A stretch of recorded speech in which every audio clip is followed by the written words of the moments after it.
Hello, welcome back. Okay, this is our keynote speaker. I am so excited to have this badass be a part of the summit.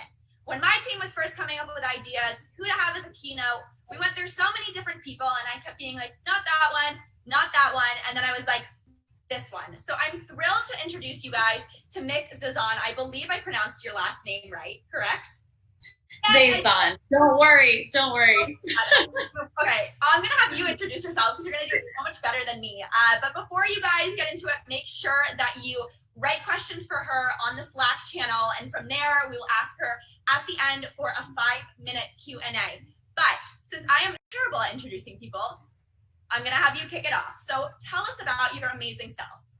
Yes, so my name is Mick Zazon. My full name is Michaela. I am a social media influencer, and I own the Rose Retreats, which is a women empowerment retreat company that does conferences and events around the world. I sell workout programs for people trying to get back into fitness again, their body weight fitness programs, and I am the founder of Normalize Normal Bodies, which is a hashtag that is continuously growing and blowing up on social media if you haven't seen it yet. And I do a bunch of different things. I'm probably even forgetting something right now, but I'm on all social media channels. Basically, if you have a social media, just search my name and I'm there. At Mickzazon. So make sure that you guys tag her and anything that you learned from today because she's going to tell you so much. So Mick, tell us how you kind of started this because I know you had a really awesome time. We had time to chat right when we decided to kind of have you come on as the keynote. But how did this evolve into such a massive social movement with normalizing bodies? Oh man, I mean, it started when I could go like deeper, and it started when I was probably like 8 years old, when I wasn't even on social media yet, or when social media wasn't even a thing. But I had gone through multiple eating disorders, orthorexia, and trigger warning for everybody, orthorexia, bulimia, and binge eating disorder. And that was at a very young age when I was in high school. And then when I entered recovery, I was 22, I believe, or like just turning 22. And before I entered recovery, I was sharing weight loss transformation photos. I was a weight loss coach. And so I was just teaching people how to track macros, how to track calories, downloading all of these calorie tracking apps and being so specific with their workout regimen. And little did I know I was taking people down the wrong path with me. And when I hit that point when I was like, you know what? I either can share my recovery journey and it's going to be really freaking scary because I'm going to gain weight and I already have, or I could retreat and I could, share or not share my story at all. And I decided to push through and share my story, and it kind of blossomed from there. You are so amazing. So was there one first Instagram post that you shared that you got a lot of response on, or was it kind of an evolution? Because I think you and and also I had orthorexia too. So anyone out there struggling with any eating issue, you'll get through it. We both did. And every day is a constant struggle, but that's just life. Was there one post that you put out there that you got such a big response on and you were like, okay, this can really become something?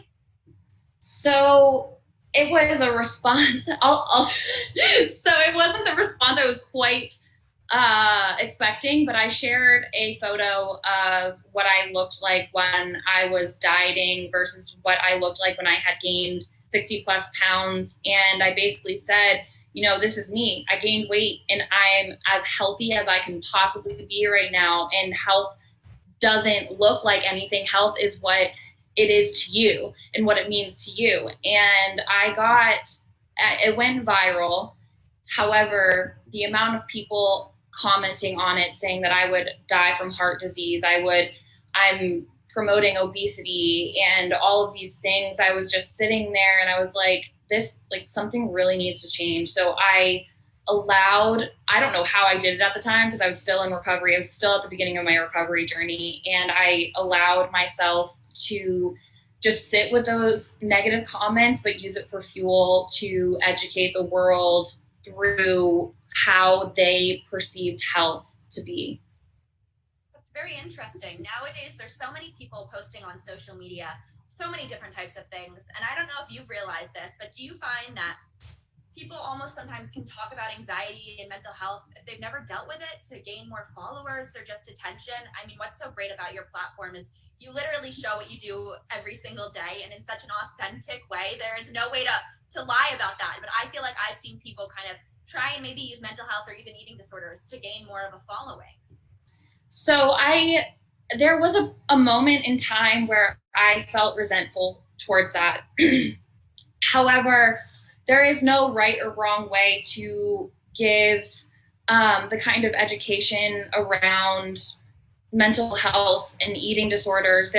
Like either way, whether it be that person's way to gain followers or not, they are speaking about mental health and they are leading people to speak their truth as well, whether it be, true or false. You know what I mean? So it's doing good more than it is bad, but there is definitely some work that needs to be done when it comes to people saying that they are depressed when they are not really diagnosed as depressed, and saying I have anxiety when they're not taking, anxiety medicine and they're not diagnosed by a doctor. So there's many strides to take to make it safe for those who live with mental illness, and allow those people to speak their truth in a very authentic way, rather than silencing them in a more glamorous, I really don't have a mental illness and I'm going to profit off of those who do.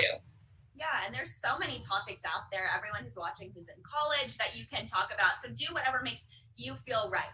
But on your social media page, like I said, and anyone watching, if you check out what she posts, it's just so raw. It's just this amazing type of authenticity. But I know you must get some negativity too. So what advice do you have for people listening who maybe aren't getting as much negativity on social media as you might get, but are dealing with feeling so insecure in school? They might not have a lot of friends. They hate their bodies. So I feel that on an emotional level, a soul level. Growing up, I had multiple concussions and I had post-concussive syndrome. And even before that, I had ADHD and dyslexia. And along that journey, I also figured out I had depression, anxiety, OCD, and autism. And I just figured that out recently. And so it's definitely interesting when you feel like you are on this journey, but you feel like all eyes are on you. My biggest advice is to just follow your heart. I can't even tell you how many times I sat there and said, I don't know if I should do this because the guy I like is watching, or my friends are going to think that I'm stupid. And believe me, if those people don't support you when you are speaking your truth and living your life authentically, they're not meant to be in your life. That is a blessing to you to let them go. And your people will come to you and respect everything that you do, respect your journey, respect your space, and allow you to grow into the person that you're meant to be. Sometimes I talk to a lot of young adults who are desperate to become influencers or bloggers, and there's something really unique about having a social media presence, but then also being able to translate it into a full-fledged brand like you have. Is there a secret to that? How can you start a social media page and then also make it into a brand? Because you're like the 1% who's done it, and it's really fascinating. Yeah, I was just speaking with some of my friends who are more business entrepreneurs and they're in that space. And my number one piece of advice is don't try to be an influencer. I can't tell you how bad that is for your soul to try to dive into that world, not only because you don't know what you're doing at first, but because you need to have a message first. Like, what are you passionate about? Where do you want to activate yourself in these certain areas? What niche are you in? And then start speaking your truth and start sharing you. People will then follow you because they have that Me Too moment. Everybody wants that Me Too moment.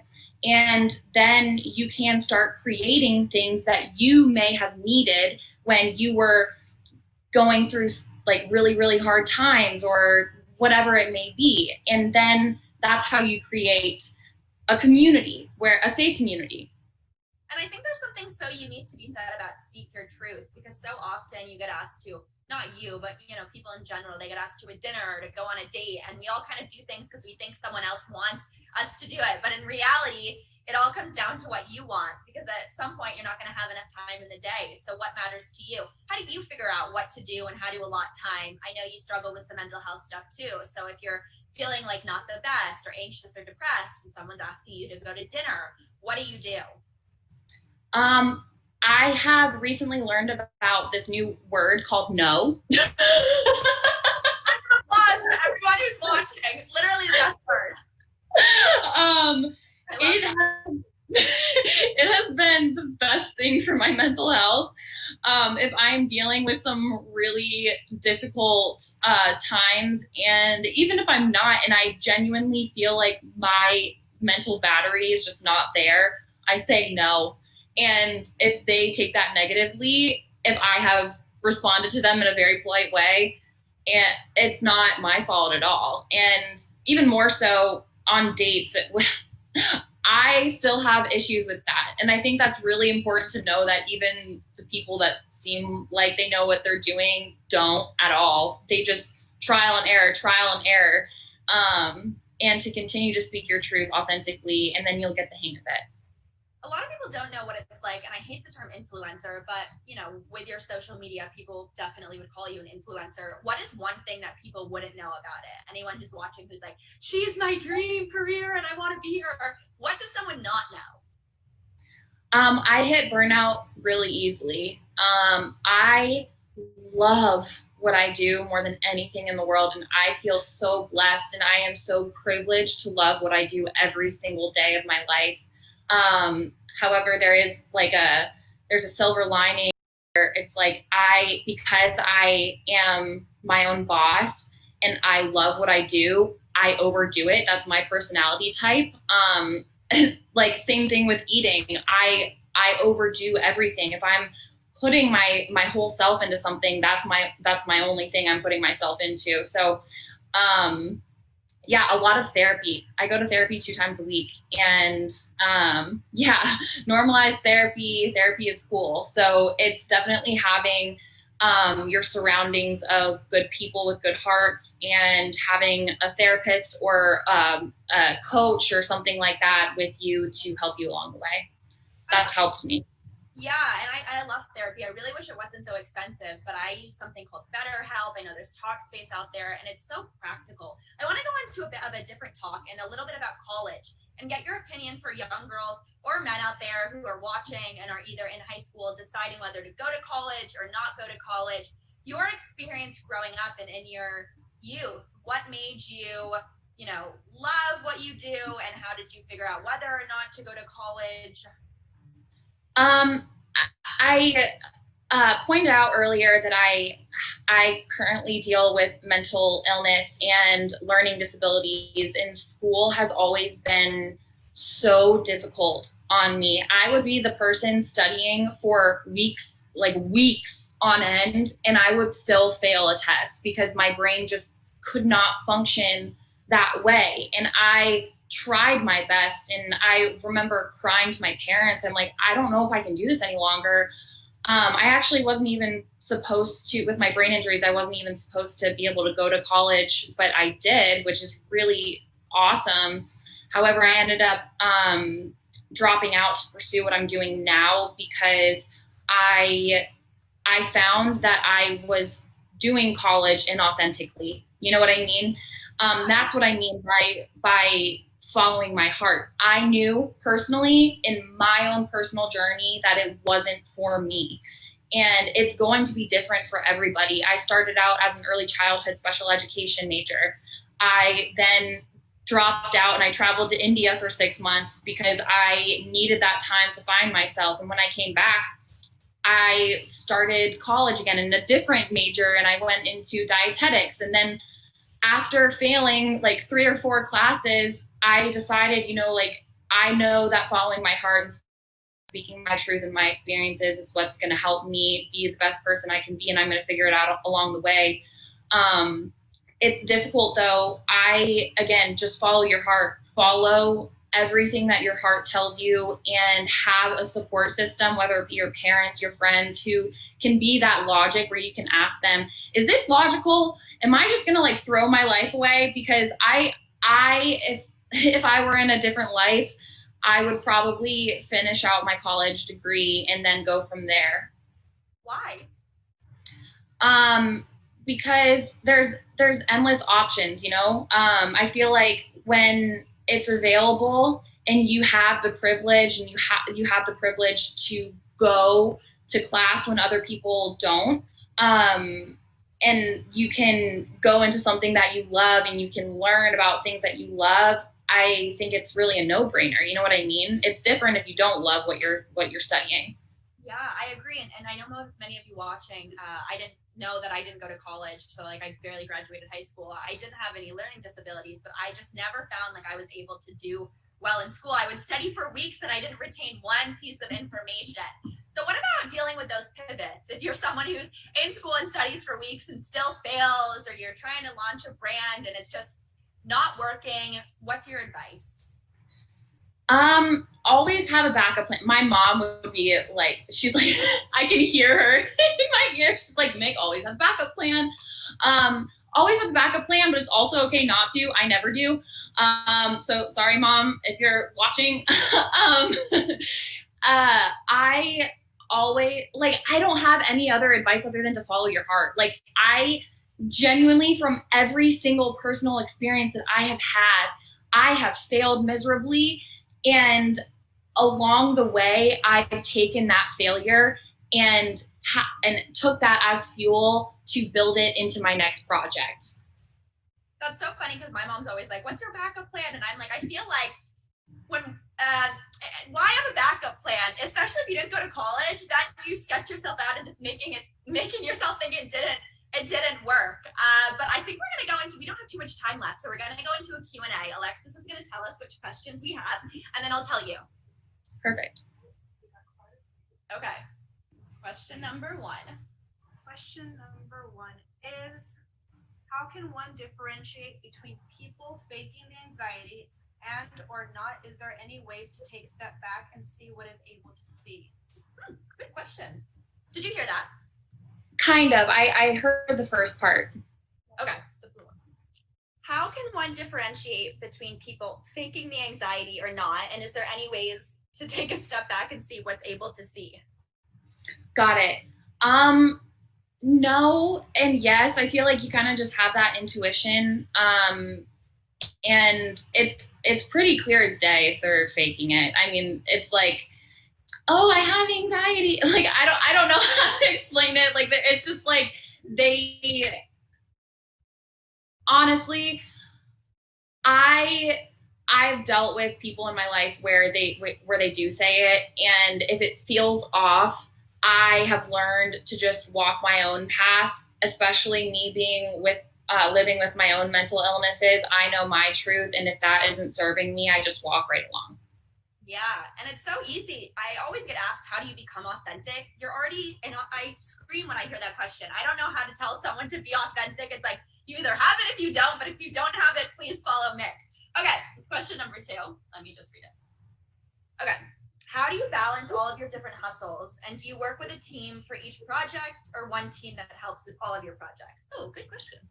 Yeah, so it used to be all me, and it was a year ago where I was at my wit's end, and I decided to reach out and look at my options. I had a few different options. I had a company called Health Undefined, where it was an online therapy / dietetics resource library. I could go that way, or I could just continue what I'm doing. And I found a team that helped me continue what I'm doing. I have a team of 5 people, and it's small. It's definitely hard on me, but I wouldn't have it any other way. Yeah, and I think that goes to show the more money, like to make more money, you have to give more money. That means like giving commission. A lot of people don't think that. I mean, managers and agents, they take commission a lot of times, all the time, almost. But that's what comes with success, is that you have that opportunity to gain more success with a bigger team. Okay, so another question. What is something that helps keep you motivated when working from home and by yourself? Being an online college student, I find it very hard right now. Love from her campus, Kansas State.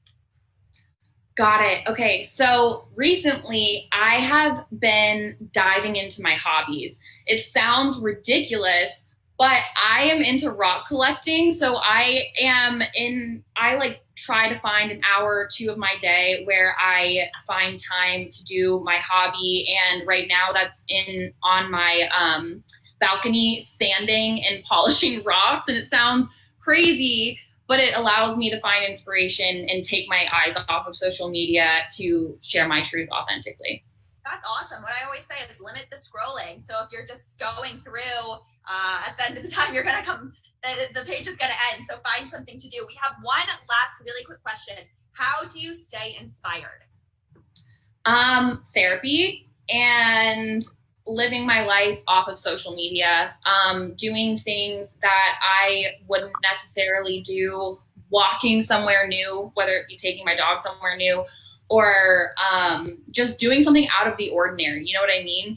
It allows you to feel empowered that you can do things that you didn't think that was possible in your life. That is really important to me. You are such a girl boss. You inspire me to like dance. I can't dance, and when I watch your story, I'm like, I can just jump around, and it's totally cool. Thank you so much for your incredible work, everyone. Mick, give us your Instagram one more time and your website. Mick Zazon is my Instagram, TikTok, everything, and then just www.mickzazon.com. Well, that's a wrap. Thank you guys so much for tuning into this. I hope you're liking it. I know we had some sound issues at the beginning, but we're back on track. Next up is Finding Peace and Purpose.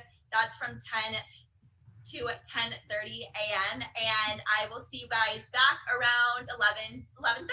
Bye, guys.